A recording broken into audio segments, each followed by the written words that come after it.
என்னை பார்த்து ராமரை பற்றி சொல்லுங்கள். ராமநவமி, ராமர் பிறந்த தினம். 50-60 வருடங்களுக்கு முன்பு அஸ்ட்ராலாஜிக்கல் மேகசின் ஆஃப் இந்தியா என ஒரு பத்திரிகை இருந்தது. அந்த பத்திரிகையில் ஒரு எழுத்தாளர் ராமரின் பிறந்த தினத்தில் எந்தெந்த இடத்தில் கிரகங்கள் இருந்தன என்பது ராமாயணத்தில் குறிப்பிடப்பட்டுள்ளது. அதை வைத்து ராமரின் ஜாதகத்தை கணிக்க முடியும். ஜாதகத்தை கணித்தது மட்டுமல்லாமல் அவர் அந்த நிலை, கிரகங்களின் நிலை எங்கிருந்து பார்த்தால் தெரியும் என்பதை ஆராய்ந்தார்.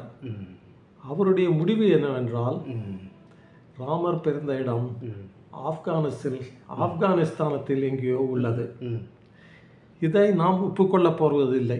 ஏனென்றால் அயோத்தியின் மன்னர் தசரதர், அவருக்கு ராமர் பிறந்தார் என்றால் அவர் அயோத்தியில் தான் பிறந்திருக்க வேண்டும். ஆகவே நாம் அயோத்தியை தான் ராமரின் பிறப்பிடமாக கருதுகிறோம். ஆனால் வானிலை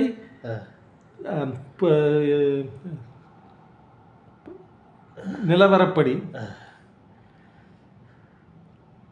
astrological science or astronomical science எது வேணும்னாலும் எடுத்துக்கொள்ளலாம்.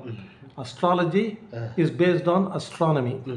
அப்படி இருக்கும்போது அந்த வானிலை எங்கிருந்து காணப்படும் என்றால் ஆப்கானிஸ்தானத்தில் என்று கணித்திருக்கிறார்கள். இதை நாம் ஒப்புக்கொள்ளலாமா? அல்லது நாம் புலம்பெயர்ந்து வந்தவுடன் நம் பழைய மரபுகளை மறந்து நம்முடைய புராணங்களை நாம் இருக்கும் தேசத்தில் ஒட்டி வைத்திருக்கிறோமா? இது ஒரு வகையில் நல்லது. ஏனென்றால் கிறிஸ்தவர்கள் எங்கே போனாலும் அவர்களுக்கு ஜெருசலம் தான் தலைநகரம்.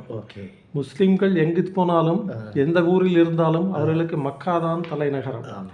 ஆனால் நமக்கு ராமர் ஆப்கானிஸ்தான் பிறந்திருந்தாலும் இப்போதைக்கு அயோத்தியா தான் அவர் பிறந்த இடம். இது போலவே பல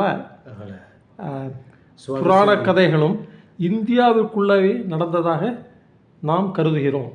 அவ்வாறு தான் நமது புராணங்கள் மாற்றி அமைக்கப்பட்டுள்ளன.